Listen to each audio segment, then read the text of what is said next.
नमस्कार साथियों, स्वागत है आपका आपके अपने चैनल ग्रो मोर जीके में। और आज का हमारा जो वीडियो है वह है मध्य प्रदेश की जलवायु के ऊपर। तो मध्य प्रदेश की जलवायु से बहुत सारे क्वेश्चंस जो है मध्य प्रदेश स्टेट के जो भी एग्ज़ाम्स होते हैं उनमें पूछे जाते हैं। तो उसी के लिए हमने आज ये वीडियो तैयार किया है। इस वीडियो में हम देखेंगे मध्य प्रदेश की जलवायु से संबंधित डिटेल फैक्ट्स और लास्ट में एमसीक्यूज भी हैं कुछ इम्पोर्टेंट जो कि एग्ज़ाम्स में पूछे गए हैं। तो चलिए वीडियो शुरू करते हैं। वीडियो शुरू करने से पहले आप चैनल को सब्सक्राइब जरूर कर लीजिए, जिससे कि आपको चैनल की ओर से आने वाले वीडियोस के नोटिफिकेशंस मिल सकें, है ना। चलिए शुरू करते हैं। तो देखिए मध्य प्रदेश की जलवायु किस तरह की है। उष्ण कटिबंधीय मानसूनी प्रकार की है, जो कि भारत की जलवायु का ही एक रूप है। धरती के किसी भी भाग पर लंबे समय तक वर्षा, आर्द्रता, वायु प्रवाह, गति एवं ताप की उपस्थिति को उस क्षेत्र की जलवायु कहा जाता है। समुद्र तट से अधिक दूरी, प्राकृतिक वनस्पति, औसत ऊंचाई, अक्षांश की स्थिति, वायु दिशा आदि के कारण मध्य प्रदेश की जलवायु बेहद प्रभावित होती है। माना जाता है कि मध्य प्रदेश में अन्य प्रदेशों की तुलना में अधिक गर्मी होती है, क्योंकि कर्क रेखा मध्य प्रदेश के बीच से होकर गुजरती है। जलवायु के आधार पर मध्य प्रदेश को निम्न भागों में विभाजित किया गया है। देखिए, एक है मालवा का पठार, दूसरा है उत्तर का मैदानी क्षेत्र, तीसरा है नर्मदा घाटी क्षेत्र, चौथा है बघेलखंड का पठार क्षेत्र और विंध्य पर्वतीय क्षेत्र। तो इन भागों में जलवायु को बांटा गया है मध्य प्रदेश की। तो देखते हैं पहले उत्तर का मैदानी क्षेत्र। तो इसमें क्या क्या है, देखिए समुद्र तट जो है, समुद्र जलवायु वो समुद्र से दूर स्थित होने के कारण महाद्वीपीय प्रकार की है। अतः यहाँ पे ग्रीष्म ऋतु में गर्मी अधिक तथा शीत ऋतु में ठंड अधिक होती है। इस क्षेत्र की औसत वर्षा 75 सेंटीमीटर से कम है, जिससे इस क्षेत्र का उप आर्द्र की श्रेणी में रखा गया है। इन क्षेत्र का गर्मियों में औसत तापमान 40 डिग्री से 45 तथा सर्दियों में औसत तापमान 15 डिग्री से 18 डिग्री सेल्सियस के बीच में रहता है। यहाँ पे ये 45 डिग्री है, ठीक है। फिर आते हैं मालवा का पठार। देखिए मालवा का पठार इस क्षेत्र में सम जलवायु पाई जाती है।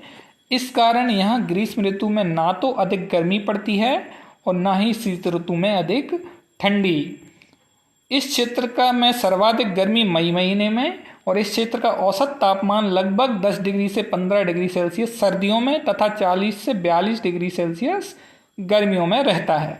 ये आप देख पा रहे हैं, ये वो क्षेत्र है जो पूरा मालवा का पठार कहलाता है। यहाँ पर सर्वाधिक वर्षा अरब सागर से आने वाली मानसून से होती है। इस क्षेत्र में वर्षा दक्षिण पूर्व क्षेत्र से उत्तर पूर्व की ओर घटती है और मध्य प्रदेश की सबसे अच्छी जलवायु यहीं की जलवायु को माना गया है। बघेलखंड का पठार, देखिए कर्क रेखा इस क्षेत्र को दो भागों में विभक्त करती है। इसके कारण बघेलखंड पठार क्षेत्र की जलवायु मानसूनी प्रकार की है। यहाँ ग्रीष्म ऋतु में गर्मी उष्णार्द्र और शीत ऋतु में ठंडी सामान्य एवं शुष्क होती है। ये देख रहे हैं आप, ये बघेलखंड का पठारी क्षेत्र है। यहाँ ग्रीष्म ऋतु का जो औसत तापमान है वह 35.5 डिग्री सेल्सियस तथा शीत ऋतु का औसत तापमान 12.5 डिग्री सेल्सियस रहता है। बघेलखंड पठार की औसत वार्षिक वर्षा जो होती है वह होती है 125 सेंटीमीटर और इन क्षेत्रों में सोन नदी अपवाह तंत्र का विस्तार है। इस क्षेत्र की औसत ऊंचाई लगभग 400 मीटर है। नर्मदा घाटी क्षेत्र, ये नर्मदा घाटी क्षेत्र आप देख रहे हैं, ये देखिए ये नर्मदा घाटी क्षेत्र कहलाता है पूरा। तो यहाँ पे कर्क रेखा की ये बेहद समीप है, जिसके कारण इस क्षेत्र में ग्रीष्म ऋतु के दौरान सर्वाधिक मात्रा में गर्मी और शीत ऋतु के दौरान साधारण तापमान में सर्दी रहती है। नर्मदा घाटी क्षेत्र में अधिकतर गर्मी मई के माह में होती है एवं दिसंबर के माह में यहाँ का तापमान अधिक ठंडा होता है। इसके अलावा इस क्षेत्र के पूर्वी भाग में प्रतिवर्ष लगभग 142.5 सेंटीमीटर एवं पश्चिमी क्षेत्र में 57.5 सेंटीमीटर तक वर्षा होती है। फिर आते हैं हम विंध्य पर्वतीय क्षेत्र में। मध्य प्रदेश में स्थित विंध्य पर्वतीय क्षेत्र सम जलवायु क्षेत्र है, जहाँ पर ग्रीष्म ऋतु के दौरान सामान्य रूप से गर्मी और शीत ऋतु के दौरान साधारण तापमान पर सर्दियाँ होती हैं। मध्य प्रदेश के अमरकंटक, पचमढ़ी आदि पर्यटन क्षेत्र विंध्य पर्वतीय क्षेत्रों के अंतर्गत आते हैं, जबकि यहाँ पे सबसे ज़्यादा वर्षा यहीं पे होती है। जो पचमढ़ी स्थान है मध्य प्रदेश का, वहाँ पे माना जाता है कि ये स्वास्थ्य के दृष्टिकोण से अत्यंत महत्वपूर्ण जो जगह है, क्योंकि यहाँ का तापमान जो है वह सामान्य प्रतीत होता है। इसके अलावा विंध्य पर्वतीय क्षेत्रों में अरब सागर एवं बंगाल की खाड़ी की शाखाओं के माध्यम से वर्षा होती है। मध्य प्रदेश में वर्षा को समझें तो देखिए, मध्य प्रदेश में वर्षा अरब सागर एवं बंगाल की खाड़ी दोनों से प्राप्त होती है। मध्य प्रदेश के उत्तर पश्चिम भाग में वर्षा ऋतु के दौरान सबसे कम वर्षा होती है। मध्य प्रदेश में पूर्वी भाग में अधिक वर्षा होती है एवं वर्षा दक्षिण पूर्व से उत्तर पश्चिम की ओर जाने पर कम होती जाती है। मध्य प्रदेश में औसत वर्षा जो है वो 112 सेंटीमीटर है और मध्य प्रदेश में न्यूनतम वर्षा वाला क्षेत्र जो है गोहद है, जो कि भिंड जिले में है, और सर्वाधिक वाला स्थान जो है वो पचमढ़ी है, जो कि नर्मदापुरम जिले में है। मध्य प्रदेश में सर्वाधिक औसत वर्षा वाला जो जिला है वह बालाघाट है और न्यूनतम औसत वर्षा जिला वाला जो जिला है वो भिंड है। अन्य तथ्य देखें, देखिए शीत ऋतु में होने वाली वर्षा को मावठ कहते हैं। ग्रीष्म ऋतु का एक अन्य नाम है जो कि क्षेत्रीय उसमें समझें तो युनाला बोलते हैं। वर्षा ऋतु को चौमासा बोलते हैं और शीत ऋतु को शियाला के नाम से भी जाना जाता है। मध्य प्रदेश की औसत वर्षा 112 सेंटीमीटर होती है। ये क्वेश्चन कई बार पूछा गया है। मध्य प्रदेश में ऋतु संबंधी आंकड़े जो हैं एकत्रित करने वाली वेधशाला है, ऋतु वेधशाला, वह कहाँ पर है? वह इंदौर में स्थित है। ये क्वेश्चन भी पूछा गया है। अब हम आते हैं एमसीक्यूज पर। तो देखिए, मध्य प्रदेश में किस भाग में वार्षिक तापांतर अधिक रहता है? तो ये है आपका उत्तरी भाग जो होता है, उसमें वार्षिक तापांतर अधिक रहता है। मध्य प्रदेश में ग्रीष्म ऋतु में औसत तापमान बढ़ता है, तो ये बढ़ता है आपका दक्षिण से उत्तर की ओर। तो दक्षिण में ज़्यादा होगा और उत्तर की ओर और बढ़ता चला जाएगा। मध्य प्रदेश में सर्वाधिक तापांतर किस माह में होता है?